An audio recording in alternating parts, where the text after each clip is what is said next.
Hello and welcome once again to Packs&Recreation. We are still going on the Phyrexia front, and since we kind of already opened every type of booster until we start repeating ourselves, we need to go, well, except for the jumpstart one, but it's still in the open if we really want to open the jumpstart boosters, mostly because they are meh. They only have 5 sets. I mean, maybe we'll get one and we can discuss it. But today we're focusing on something a lot more happier: the Phyrexia All-1 called Commander decks. So there are 2 of them, which seems to be the trend, except for special occasions such as Strixhaven and New Capena or New Capena. Never sure how you pronounce that. But yep, these are the 2 commander decks. They are basically the new format altogether. I love the new package that they have for a while. I never really liked the package that we had on Zendikar and the Viking set. I forgot the name of the Viking set. Damn. Helheim? No, that's literally Norse mythology. Kaldheim. So I never liked that packaging a lot. It was just very wasteful, and the front card was just out in the open and bending. This on paper this is a lot more wasteful, as we're about to see, because there's a lot of cardboard. But at least it's very nice, and you can also get the more eco-friendly version at some stores. I have only seen them on Amazon. So I'm not 100% sure if I can get the other one at my local game store. Not sure. But I got these 2. So packaging, very, very, very normal. Let's start with now, one thing that I want to point out though is that since Brothers War, I think, not 100% sure, we may want to open one of those in the future. Now they have a feature art and just some context and how you play it and the contents, and also they include collector's boosters. But I am not sure, from a visual perspective, I like this, but I kind of like when they showcase more cards, like in this New Capena one or New Capena for the bedecked brokers. So I don't know. This feels more old school and more meh to a degree, but I prefer to see some feature cards. But then again, let's be honest, when you buy one of these things, you kind of already know what they have, unless you are getting them at a supermarket or something, and you are not very focused on Magic or whatever. So let's start first with, I don't know, the good guys or the bad guys. I guess let's start with the good guys. Seem to be more interesting. So Rebellion Rising. This deck, I have a couple of.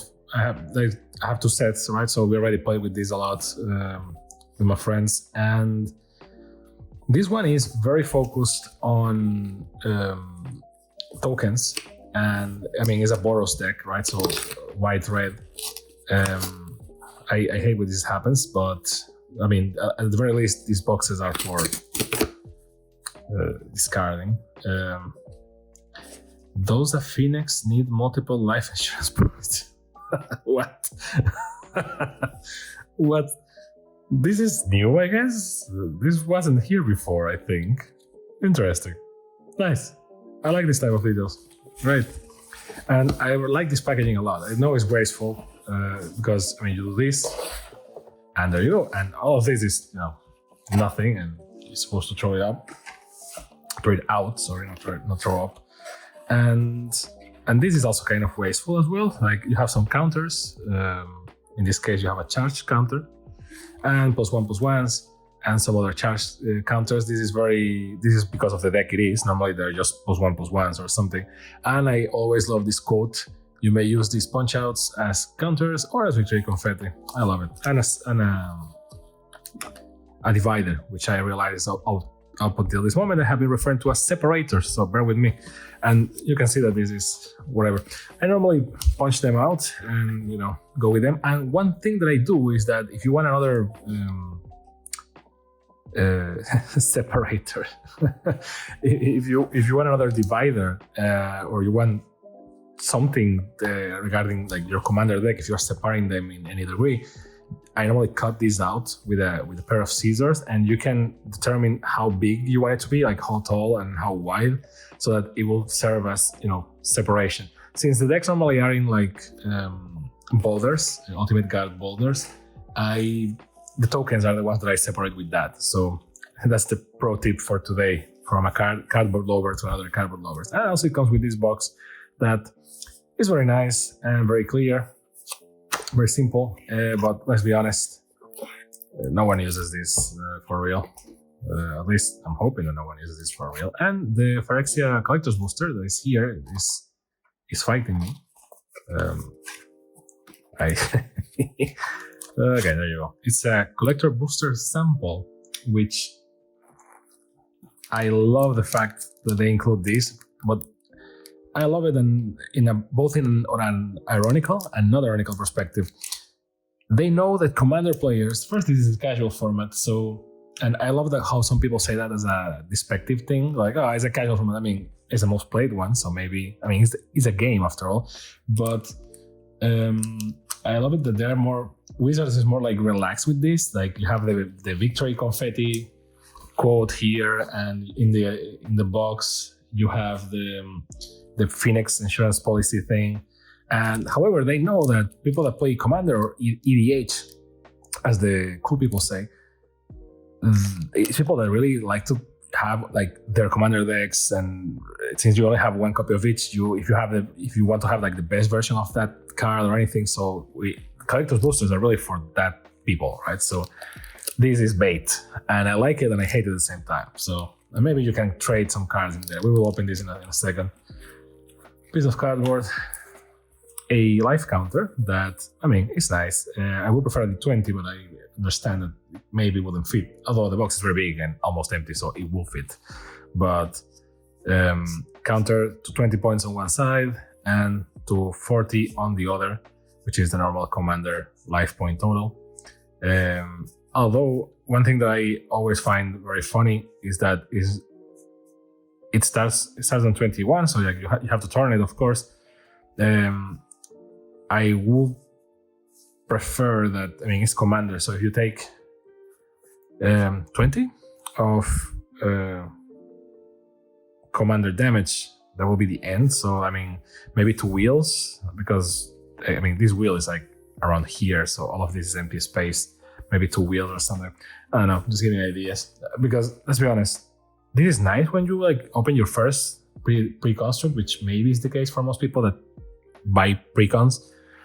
But when you just buy pre-cons because you like to play with your friends, and let's be honest, if you buy like 4 or 5 pre-cons, basically you're buying board games. So when people come to your house, you just play with them with the pre-cons. That's what I do. I have a collection of commander decks, some that I built, and a lot of them are just pre-cons. And people just pick one and we duke it out. And since they are kind of balanced, it's always a nice exercise. So Neyali's Sun's Vanguard, I don't want to be mean, but I really hate this art. I'm all my respects to Brian Sola, who is the artist. But I don't like this art. The perspective and the gloves, I mean, she looks like a Super Mario character or something. I get it. It's the balance between. Now she doesn't look that bad, and you have like how to play the deck. We can go over that. I mean, I know that that's the joke. The Phyrexians are supposed to be the pretty ones, and then the people from Mirrodin are ugly-ish, I guess. But come on. So this is now the trend. You have the actual deck, 100, and your tokens, and a very hard commander card that I mean, we used to, back in the day, we used to get oversized cards, right? So like you can see plastic one, not a plastic one. You can even make a point, like, can you imagine Magic the Gathering being played like this? And some people would be like, oh yeah, but that will kill a bunch of accessory companies. And I would say, nope, because if you play with this a lot, it gets scratched. So really you still need to sleeve this. So no point. Confession time, I do sleeve my plastic cards. I am that kind of person. I am sorry. But yeah, Neyali Sun's Vanguard is the main commander. I mean, you can use other legendary creatures that you have here. Normally are the foil cards. Attacking tokens you control have double strike. Whenever one or more tokens you control attack a player, exile the top card of your library. During any turn you attack with a token, you may play that card. So it's a two, one red, one white. Very easy to pull off, even more in Commander. And I put her here. Maybe, I mean, the light is gonna kill it, but it's kind of a nice foil thingy. And in this regard, the tokens, I like the tokens a lot. I like the fact that they include them. Looking at the current situation with Magic, one could even expect that they would not include tokens, but here we are. So, Kobolds of Care Keep and a dragon. So I always like looking at I didn't see the list of the commander decks, so bear with me. But I always like looking at the tokens first, because it gives me like a spoiler of what the deck is going to do and why do I need this, right? So I see that there is one dragon and one Eldrazi. So what exactly is the card that pulls this down? Because looking at the deck from the outside, I would be like, yeah, sure, I need Rebels and maybe Mirrors and Soldiers, that type of thing. Goblins, I guess, too, because I mean, it's Boros, right? Red, white. A bird. I also love the fact that tokens are very creative. Like, I have like 7 different types of cats and 7 different types of bird, and they all technically are birds and cat, and they don't change the effect, but you just pick the one that you prefer. Like, like this human token, spirits. I really like this art for spirits. Is very Innistrad. Same as this soldier, if I recall correctly. The good old elephant, which is weird that there is a green one here, but maybe something creates an elephant, I don't know. A soldier that I don't recognize where she is from. Where is she from? I have no idea. An angel, this is very Innistrad. A soldier, different art from the other because this is one with vigilance. And another angel, but this one has flying and vigilance instead of just flying, like this one. And the one weird card, I mean, you have a golem with haste, and is the monarch. At the beginning of your end step, draw a card. Whenever a creature deals combat damage to you, its controller becomes the monarch. Okay, so it's like the initiative in the D&D decks, which is great. So let's jump into it. Let's do our bets. Will I be able to open this with gloves? Yes, I was.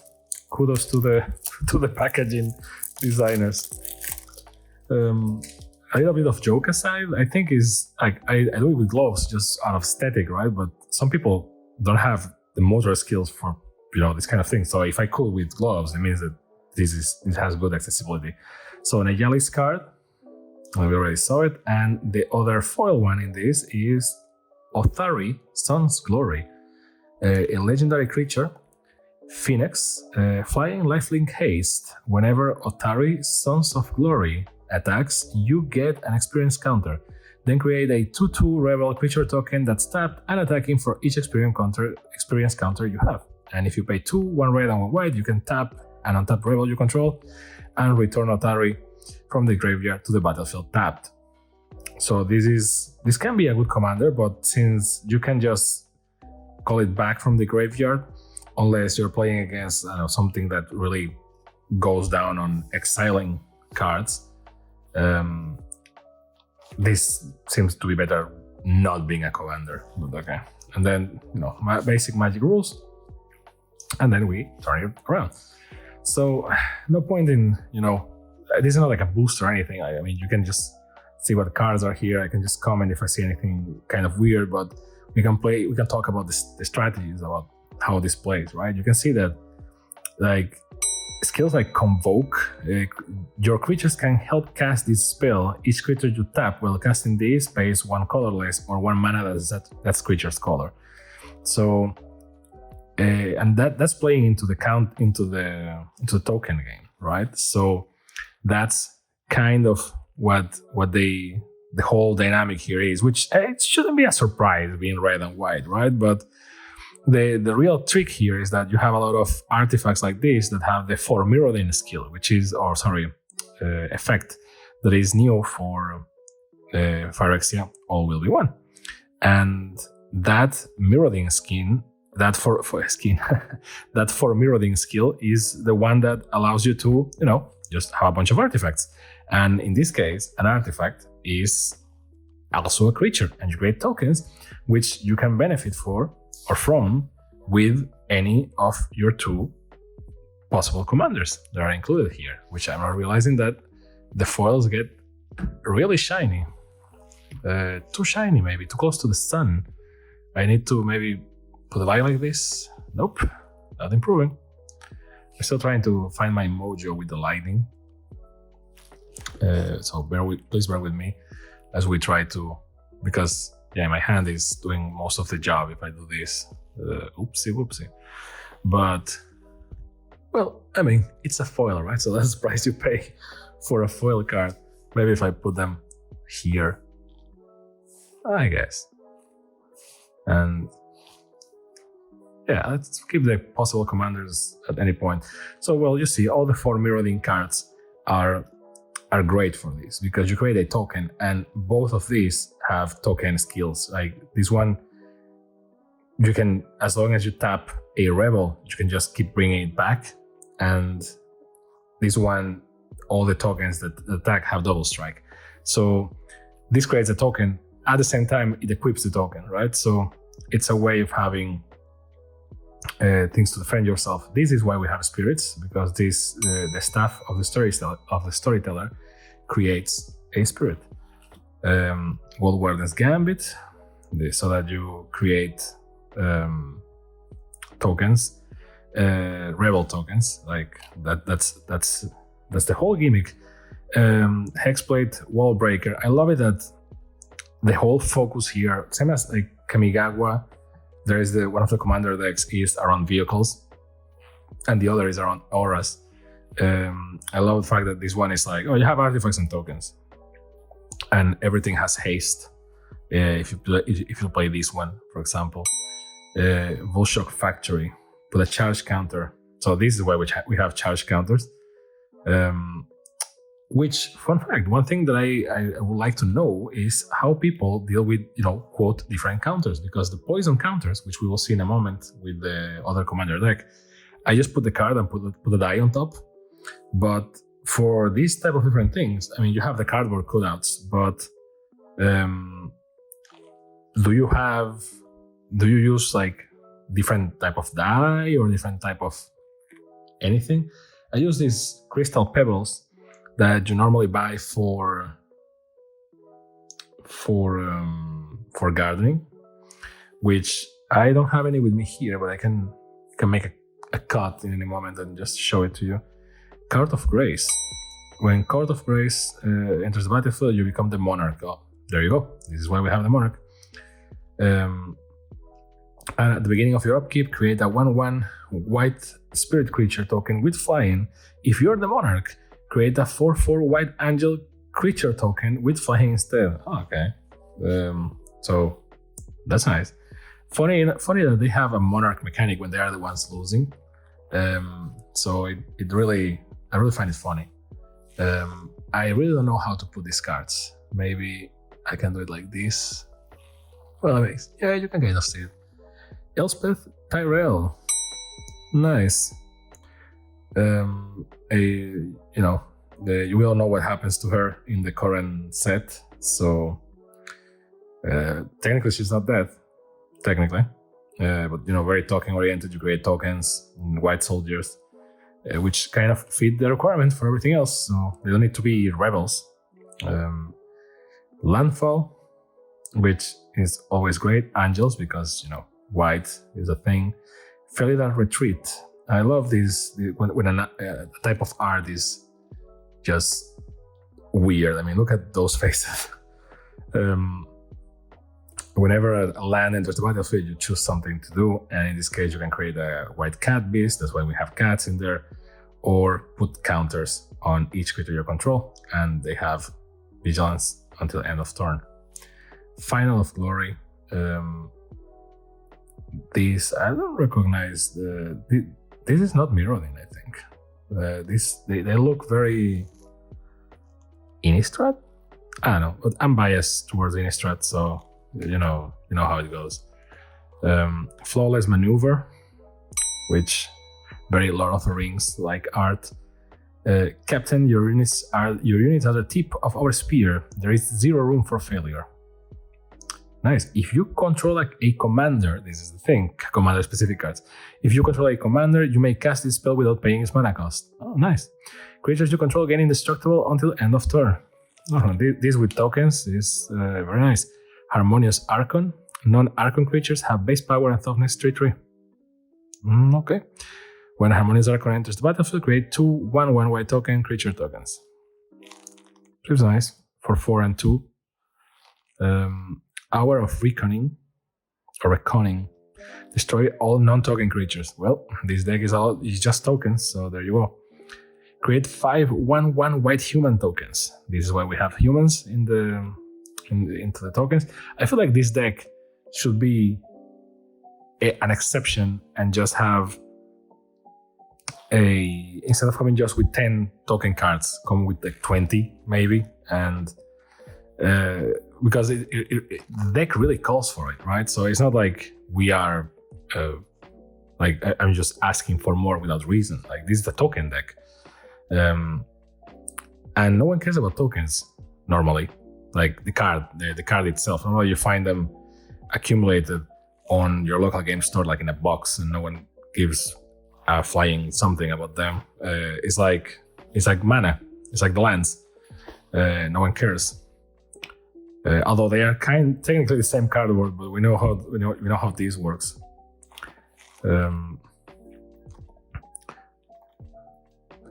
See, this is the mentor of the meek, or mentor of the weak, depending on who you ask. Silver Wings, power, and toughness are equal to the number of creatures you control. So this is a lot of white, typical token or like small unit overwhelm strategy. White Sun Zenith, good contrast versus the White Sun thing from Phyrexia. The White Twilight, sorry, not the Sun. Chain Reaction. Now we're playing with red. Now you're playing with power. At the beginning of your upkeep, if you control 6 or more lands, create a 5/5 red dragon creature with flying. I feel that this is kind of here. It's a nice creature for the late game, or you can just have it in the early game, but this really feels like this thing is here for no real, maybe to have some beef, because otherwise it's just tokens, right? Legion War Boss. Goblins, this is why we have goblins. More goblins. Adriana, Captain of the Guard. Legendary creature, Human Knight. Red-white, melee. Wherever this creature attacks, it gets +1/+1 until the end of turn for each opponent you attack this combat. Other creatures you control have melee. If a creature has multiple instances of melee, each triggers separately. Okay. Assemble the Legion. At the beginning of your upkeep, put a muster counter on Assemble the Legion. Then create a 1/1 red and white soldier creature token with haste for each muster counter on Assemble the Legion. These are the Phyrexia specific cards, right? So Jorkadin, the Prevailer. There is a different Jorkadin card in the boosters that we actually pulled or maybe I'm confusing it with something else. It's somewhere around here. I need to look for it. First strike, Metalcraft. Creatures you control get +3/+0 as long as you control 3 or more artifacts. So artifacts and tokens are my whole deal. Draw a card, activate only if you get a token this turn. So I will try to make this more agile and not like read every card unless like it serves the narrative that I'm trying to build around tokens, and you can tell they are very new because they don't remain on the same place. Maybe I just put them down here. Mirror Battlesphere. The mirrors feel like the Kuribos in Yu-Gi-Oh! It's like they just use them for a mix between serious things and comic relief. Solemn Simulacrum, which apparently now is like Sol Ring. You need to have it in every commander deck or else. So it really means that every commander deck is actually like 97 cards because 3 of them are always there no matter what. Solemn Simulacrum, Sol Ring, and I can't remember the other. Maybe Command Tower. That's also on every commander deck. Same land but for white and red. Exotic Orchards. When it enters the battlefield, you can reveal a multiple planes card from your hand. If you don't, it enters the battlefield tapped. So a lot of dual color. You know, the land game in this deck is not great, but you know it works. Legendary Land. Create a 0/1 red kobold creature named Kobolds of Keep. So your Stronghold, Temple of Triumph. It's funny with the commander decks because since these lands are named, they can't repeat it. They can repeat them. You know, that's the whole point of commander. So it needs to get creative with mechanics like Hideaway, right? Like this one has Hideaway. When this Hideaway 4, when this land enters the battlefield, look at the top 4 cards of your library, exile 1 face down, then put the rest on the bottom in random order. And you can play, if you pay 1 and tap, you can play the exile card without paying its mana cost if you attack with 3 or more creatures this turn. So very token oriented, which really fits the bill. You can say what you want about wizards, and this is why we have birds, by the way. You can say what you want about wizards and the fact that the precons, you know, this or that, or maybe you're like, oh, I don't like precons. I prefer to build my deck, which I agree with. That's the whole point, and this is why we have an elephant. Makes sense because of Generous Gift. I forgot about this card. I agree with. I mean, that's the whole point of EDH or Commander, right? It's like leftovers from your collection, kind of. Sometimes the leftovers can be very tasteful, very, very, very, you know, savory. Like cold pizza, right? Cold pizza is great. Pizza actually is the only type of food that is great in any form or any format. Like cold pizza, great. Hot pizza, great. Calzone, which is basically a pocket pizza, great. Unless you're a purist and that seems like an attack to your beliefs, which, I mean, American pizza, great. Italian pizza, great. And even American pizza has like, I don't know how many variants, like the Chicago pie or the New York slice. It's all around the place. I don't know why I'm talking about pizza while looking at a deck of Magic. Maybe it's the association between white and red. It's like a cheese pizza from the Ninja Turtles. I don't know. Overall, no more goblins. You can never, like, red cannot live without goblins. Overall, I like the fact that the precons are designed with some level of care, and Boros Charm, nice. I really like these like flavorful color cards. I really like the color thing, the color, the mana wheel of Magic, or the color wheel. I like it a lot. I don't know why it resonates with me so hard, but when Ravnica was introduced, Arcane Signet is another one that's just like now in every commander deck. So make it 96 cards. Every commander deck has 96 cards, really. Boros Signet, nice. Have you ever held a Boros signet? There's a weight to it that belies its size, a weight of strength and pride. Commander Sphere is another one, so make it 95 cards. Filler Stone, I have doubts because I've seen these in a couple of decks, but I don't know yet if it's a staple of Commander.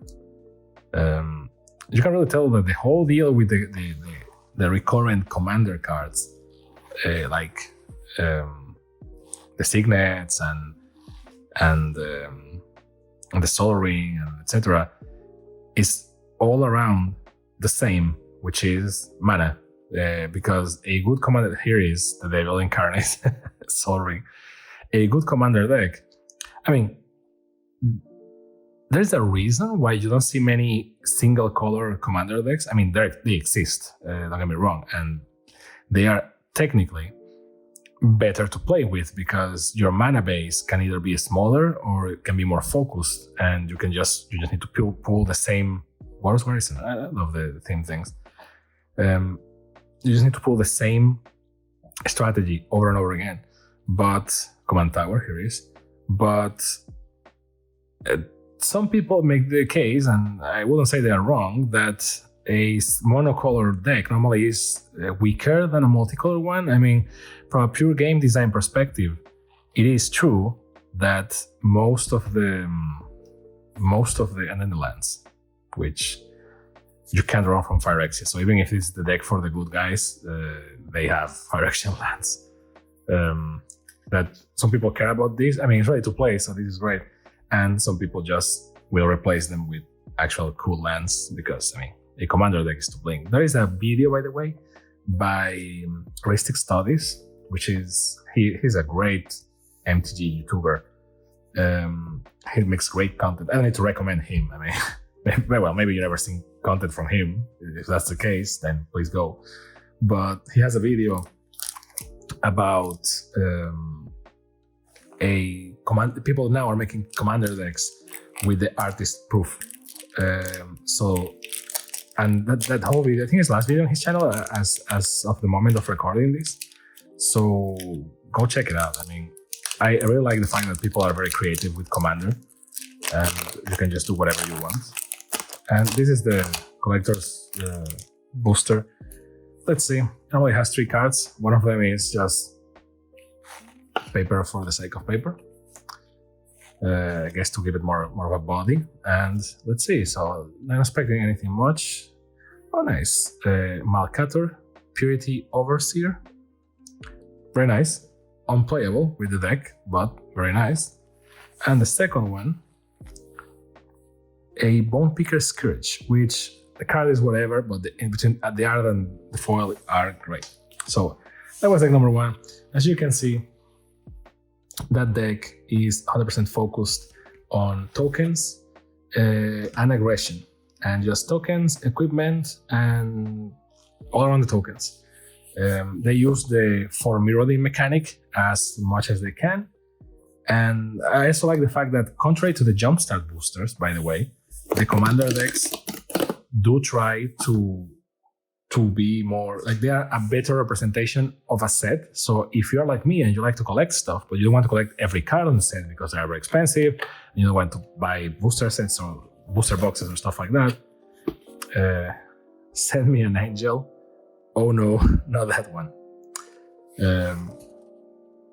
Yep, because of the, oh, so okay, it's teamed with the, but why the Phoenix thing though? Am I getting old? Oh, because it's the Sun's Vanguard. I get it.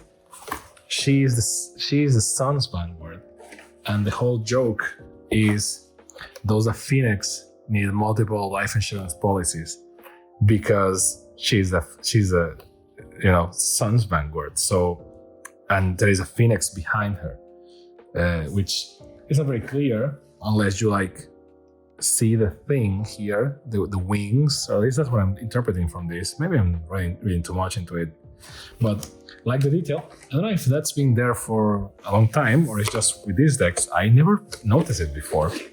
Kind of weird. So same logic here. So this should be significantly faster. Confetti, in this case you only have poison counters, and -1/-1, but that's normal. This is white, black, and green, which I forgot the name. I think it's Absen, maybe? I don't remember the name of the color combination, but I love them, and I love the flavor behind them, and the fact that you can identify as a player with the colors and their play philosophy and stuff like that. But I am very bad with names, so there is that. This time the booster was easier to pull off, so let's keep it for the end.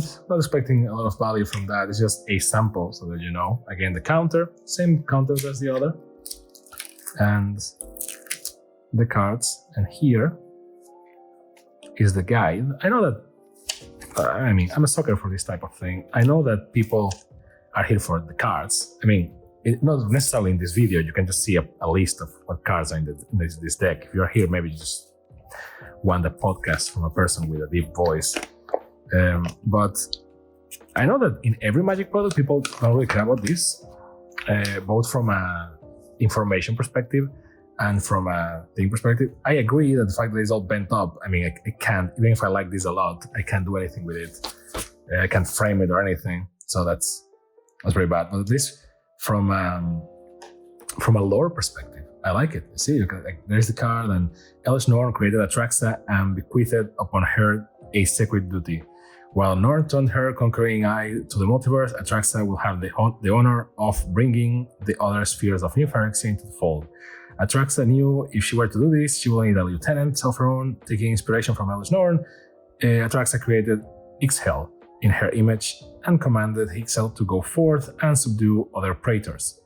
So you have like more of a context here. It's like, oh, why is it, if it is a commander deck, why I'm not playing with the main characters sort of, and you are to a degree, like in this case with Ixhel and with the Sun's Vanguard, which I failed to read a while ago. I opened it, so if you pause the video you can read it, but now I'm curious. Prior to the Phyrexian invasion, Neyali lived in the Oxida chain as part of the tribe of the Helm. Well, maybe that's why she has that rocky head. She trained native birds to deliver messages between Volshok tribes. One day she found a glowing egg that seemed abandoned by its parents, so she took it to raise. But then the Phyrexians attacked her village.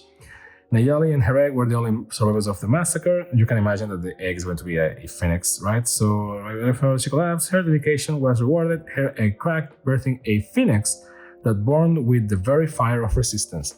So yes, that thing over there is a phoenix, and the joke is appropriate, and I'm sorry for not noticing these type of things, and kudos to Wizards, or to the designers and the people that design the flavor at Wizards for doing this type of thing. This is what keeps people, keeps bringing people to the game. Some people are here for the financial value, and that's okay. Magic is a parallel economy after all, but very nice. It looks better than the actual card, maybe because it has like this weird texture because of being plastic, but very nice. Bring me an angel, not this one. But now with the tokens, I have a problem, and I see this when I play with them. This is you can imagine, this is a poison counter-oriented deck, which makes sense because this is a Phyrexian deck. But you can be 10 tokens, and yes, maybe this deck doesn't need that much tokens. So you have, Phyrexian Might, which is a Phyrexian insect on the other side. So you have Infect is one of the mechanics, and the other is Toxic. So you can see them right here. And another one. So these ones are kind of the same, right? So you can already see where the thing is going. A Phyrexian Worm, it has Trample and Toxic. So everything is around Toxic.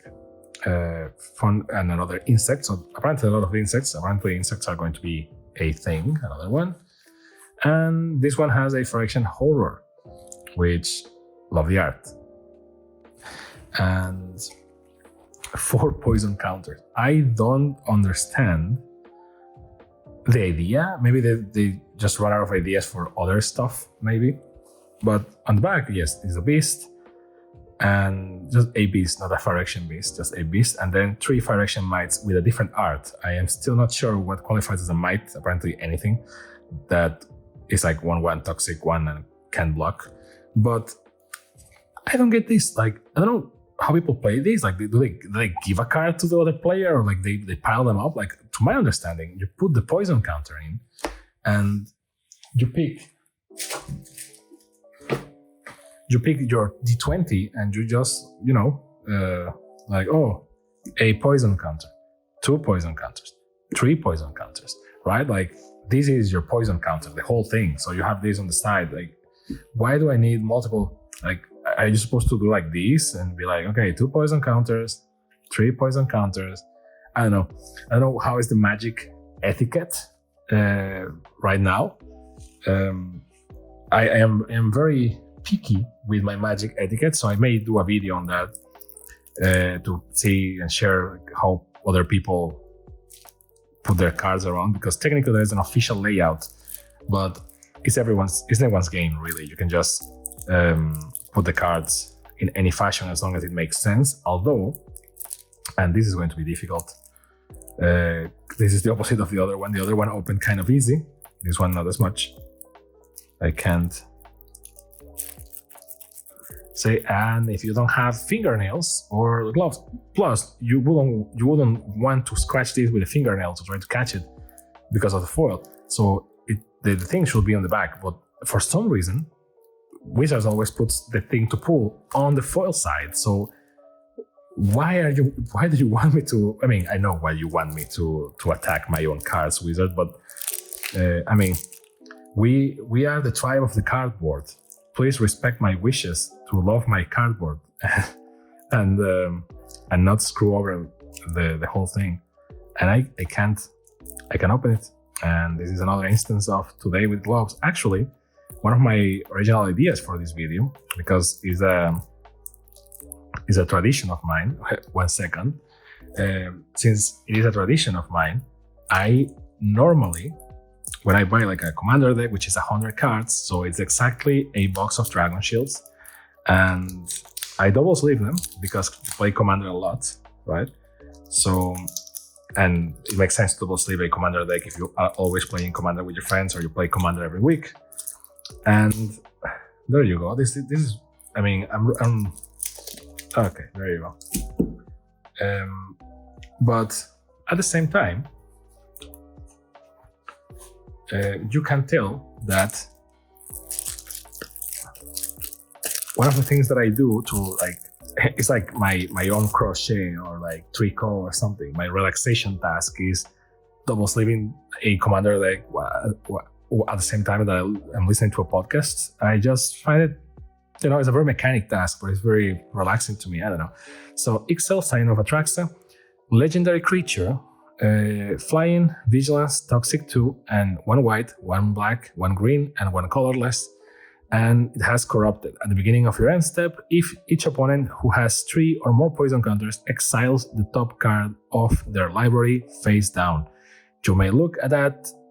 You may look at and play those cards for as long as they remain exiled. And you may spend mana as though if it were mana of any color to cast those spells, which makes sense because, I mean, if they have blue or red cards, you're screwed. And this is the card on the back. Vishgrass, the Doomhive, and legendary creature, made as toxic 1. Players dealt combat with, get a toxic counter. It costs 1 white, 1 black, 1 green, and 2 colorless. And when Vishgrass, Vishgrath, I think, the Doomhive enters the battlefield, create 3 1/1 colorless Phyrexia Might Artifact creature tokens with toxic 1, and it gets 1/1 for each poison counter your opponent has. So it's kind of a bulldozer kind of thing. And as I read these cards from Phyrexia, I just noticed something, and I am very ashamed of what I just noticed. Let me see if I can maybe put the light in a fashion that benefits our efforts. Maybe like that. But please don't hate me, but while I was reading this, the other commanders, or the other decks, sorry, the cards are actually here. Oh, this is a plastic card, so where's my other card? Oh, it's stuck.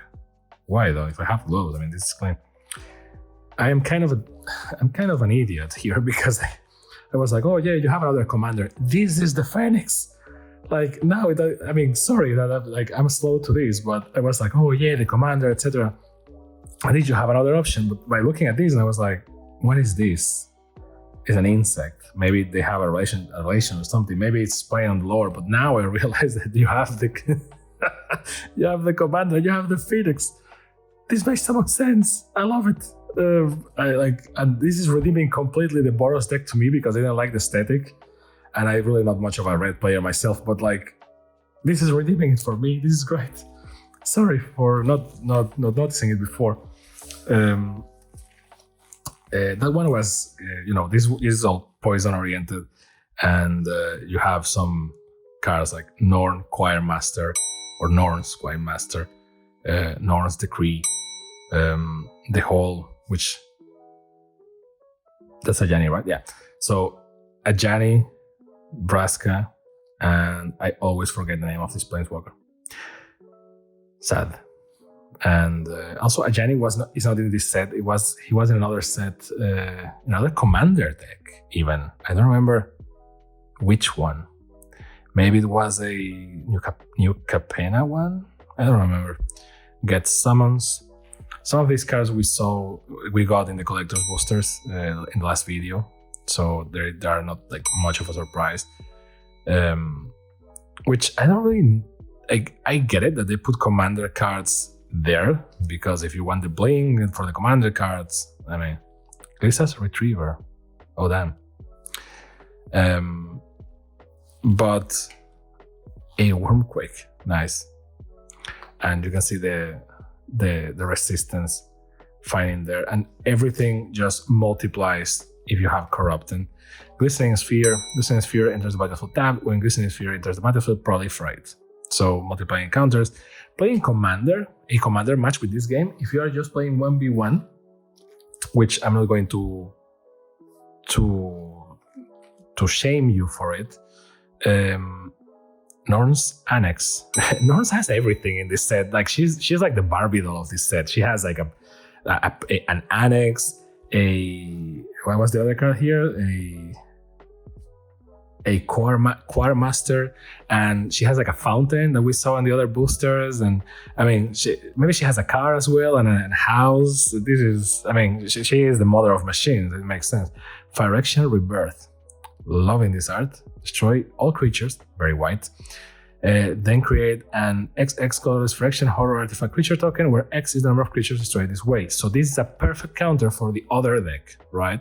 Let's not forget that you still have white here. So it's white versus white, but you have red to help you over there, and you have black and green to help you over here. And they play very well against each other. We played a couple of games of 1v1, and they work. You can really feel that they are made to oppose each other, and you can really make, you can really have the legendary battle in your head of like for Mirrodin or like this is new Phyrexia kind of, because they really live to the part of what each side is trying to do. Like when you play this deck, you know that it's like it has one more color, right? So Chromatic Lantern is kind of also a staple. It's not in every deck, but like, yeah. Canopy Vista and the dual lens, right? You can feel that this deck is going for like kind of slow building, insects, crawling, all the eerie things, all the, let's justify everything, because for better or worse, Ixhel or Ixhel, I don't know how you pronounce the name of the commander, she is not the mother of machines, and she's not Atraxa. I don't know, I'm calling her she, but like, it is a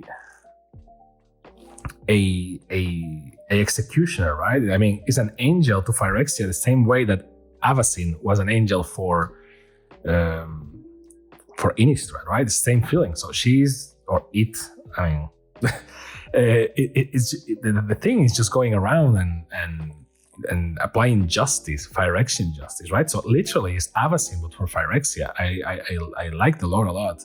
Temple of Malady, Malady, Lady Marmalade, Temple of Plenty. I like it when they include cards that are not necessarily from the set visually, but sometimes it gets very eerie. It's like, I mean, this kind of breaks the immersion.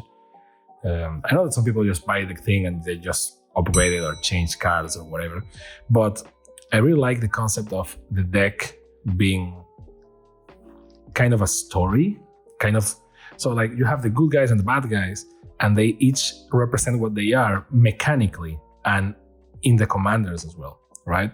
Like these ones are like, it's more of a slow deck. Everything has toxic. A bunch of things have proliferate. You have a couple of white spells in there that are not very Phyrexia like this one. It's like, oh, you exile a creature, you get life, or the controller gets life because it's like, I mean, I guess. But then you have like actual Phyrexian cards like this, right? The Caress of Phyrexia. Target player draws 3 cards, loses 3 life, and gets 3 poison counters. It's like, yeah, like this deck in which I mean it's very expensive, it's 3 and 2, right? But this deck in a 1v1 setup is very dangerous. The good thing is that the other deck is basically rushing and attacking very aggressively. So you kind of always have something to defend yourself, but it's not really a fair fight, and it feels like that because on one side you have the people of Mirrodin that are they need to take the life balance of the other player down to win, and this is 40 points because it's commander. And on the other side you have the Phyrexians, and they have, you know, they are more powerful. They are slower also. Like you have a bunch of black spells here, and you can really see how it rolls down. But they with 10 poison counters, they win. And it's not like the other deck has any sort of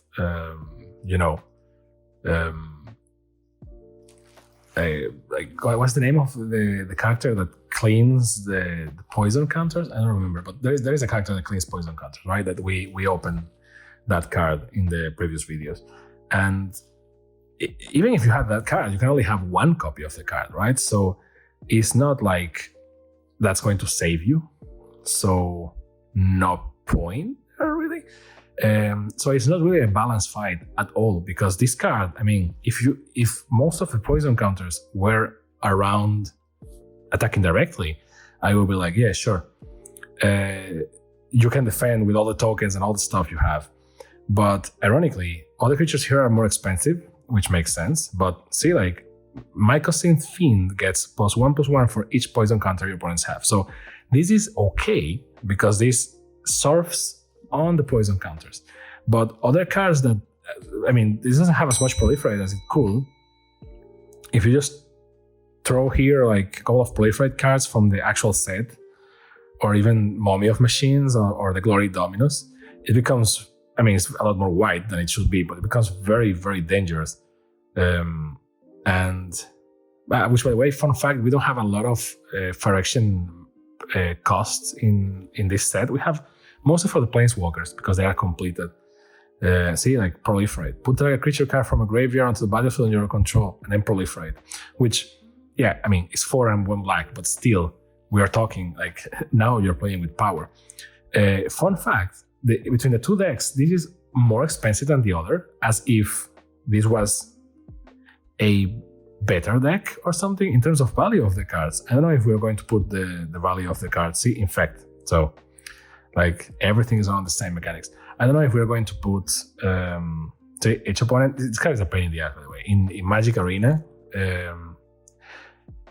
it's kind of expensive to compensate, but at the same time, it's like, no, each opponent sacrifices a creature. And it's like, if you're playing 1v1, it means that it's just you, and gets a poison counter. So in Arena and playing like normal Magic with 20 points, yes, maybe the poison counters are balanced, but poison really feels like a mechanic that's anti-Commander in a lot of ways. Because if you play a 1v1 game of Commander, which some people say that that's not the way that you should play Commander, and I agree I understand why they say it.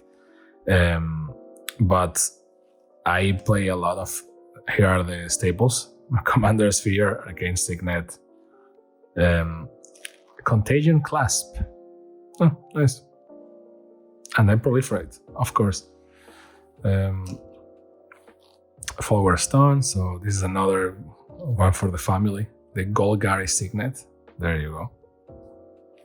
Grafted Exoskeleton.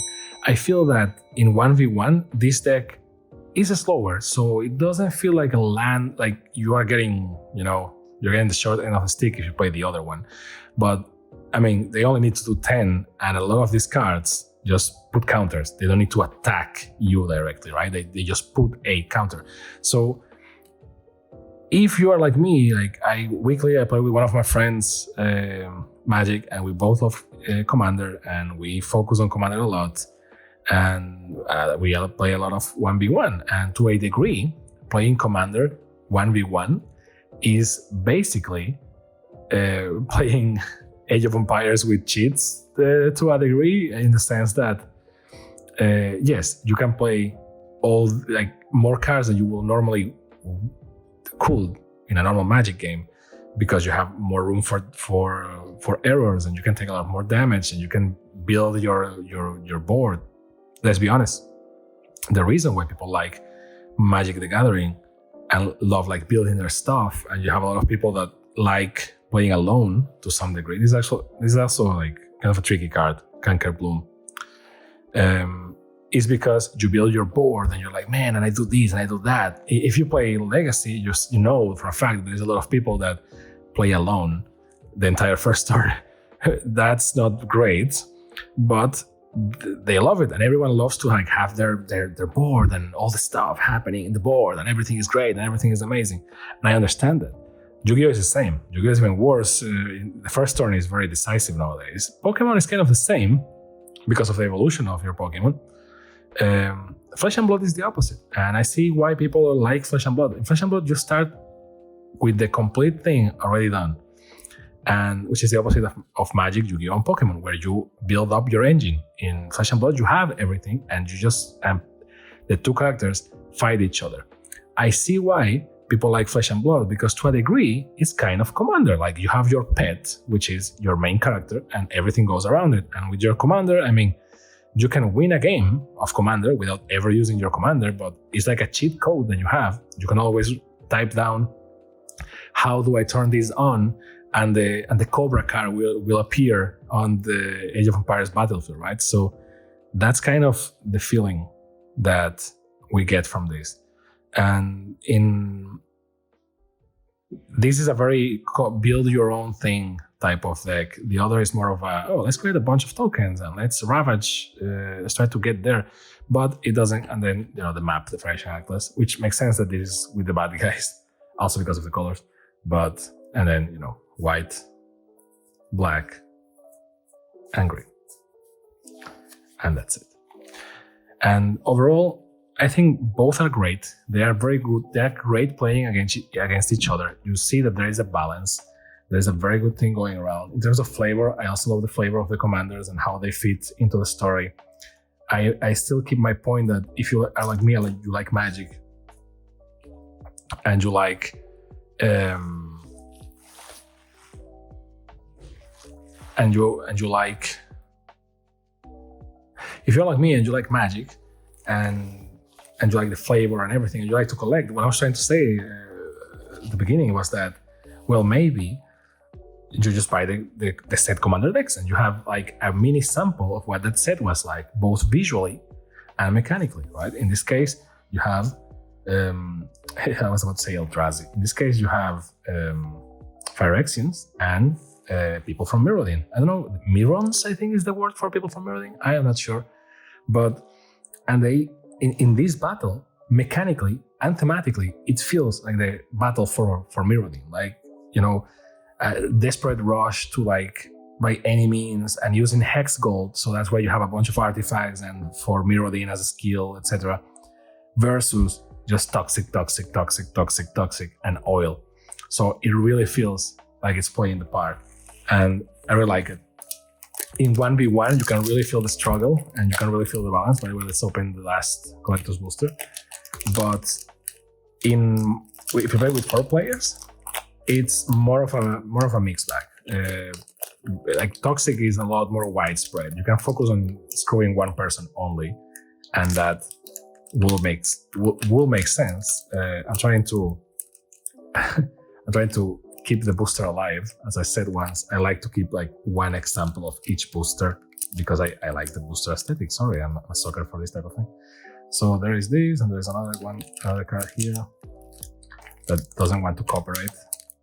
And it is, okay, I can turn it down so that we can do a more pro thing. I've been looking into some of my peers and they know how to do this in a better fashion. So let's see. This is publicity or ads, and for the first one we have Throne, Breaker of Silence in alternate art or manga art from Fujisawa.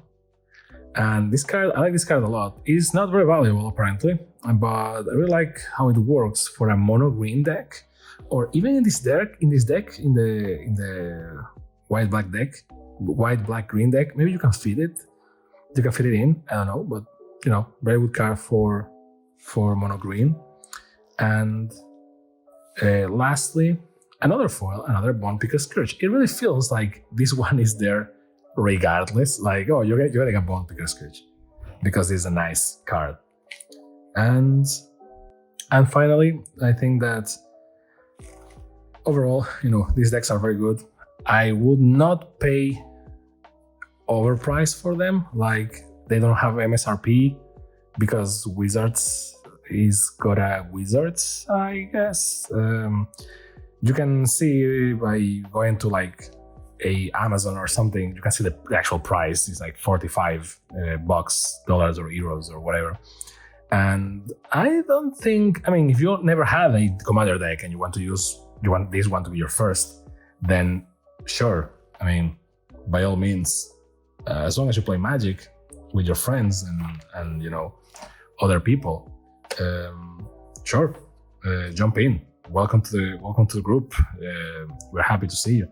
But if you have other decks, or you're just like, oh, let's see, you know, how this goes, and what's or you just want to like collect them, I wouldn't pay $45 for each of them. I paid $45 for both of them. So that to me is a very good price. At $22, it's very nice to, you know, to have 2 decks, and for $45 you have like the set and you can play. But since you know, I am me, normally it's more expensive to buy a commander decks because I want to sleeve them, and this is a thing that I normally do, is that I try to match the sleeve color to the commander to a degree. Maybe I know that it's kind of a stupid thing, but you need to bling it, right, to a degree, or at least some consistency will be appreciated. So for Neyali Sun's Vanguard, normally you have 2 approaches to this. You either go by the colors. You can be like, oh, white and red. So the sleeves can either be white, red, or maybe any mix of the 2 colors. So like light red, pink, or anything. Or you can look at the card, right? So gold could be a good sleeve color for this. Maybe brown, maybe orange. I have gold sleeves, but they are for another deck that we may open on camera. But the ones that I'm deciding to go with are Peach Dragon Shield. You can see that I opened them just to see if the color matches. The color kind of matches. These are dual ones. I like this idea that they have very recently. You can see the color kind of matches like the tone of the card and her skin, and it's black on the inside, so it's kind of nice. I think we're going with this, which I think it makes sense. Now this is a kind of a stupid thing to talk about, but you know, we love the game and we love cardboard, right? So it makes sense. And for Ixhel, Scion of Atraxa, I was thinking, oh, maybe I can just go with Orchid. Mostly because, I mean, she is white and red, right? So that will make sense. But the colors are like white, black, and green. I don't want to give preference to any, but if I put white or red sleeves on it, it just looks like, you know, I'm it's representing a color that is not like the main color of the thing. I overthink this a lot. So the orchid ones, which I have not opened and now I'm struggling with, and I need a second for this because Dragon Shield really packs them tightly, which is great. I mean, your sleeves need to be, man, this was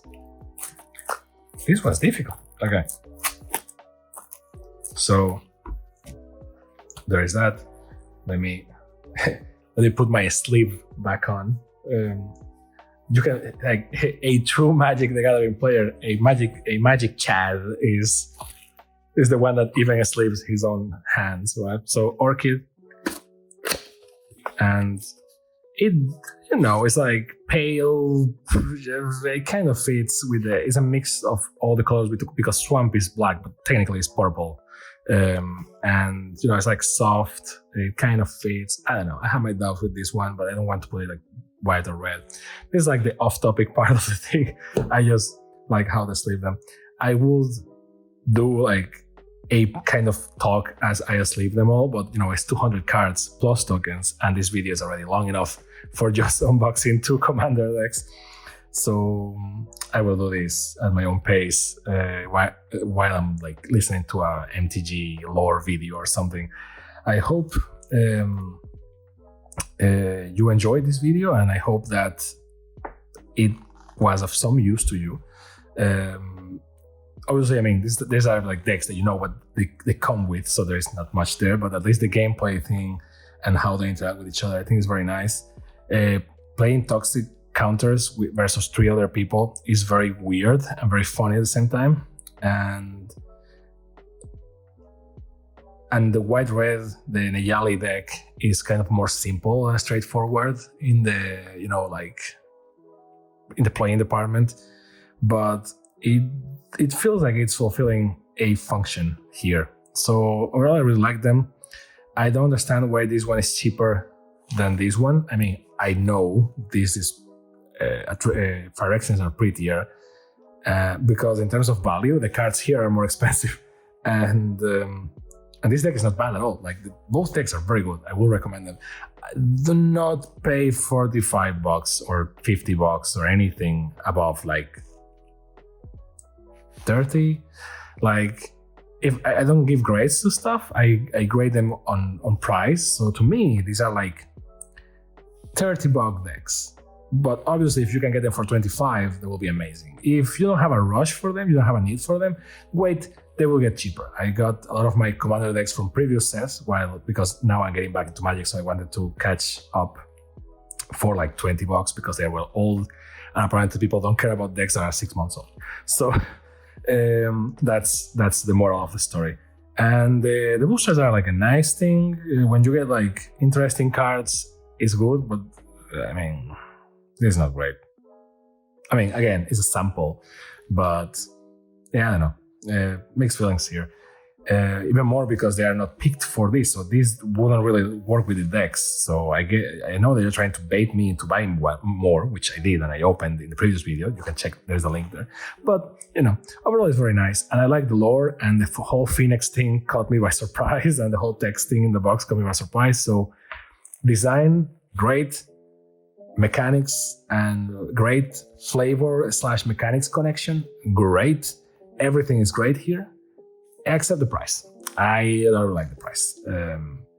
But what are you gonna do, right? So like, yeah. So I hope you liked it.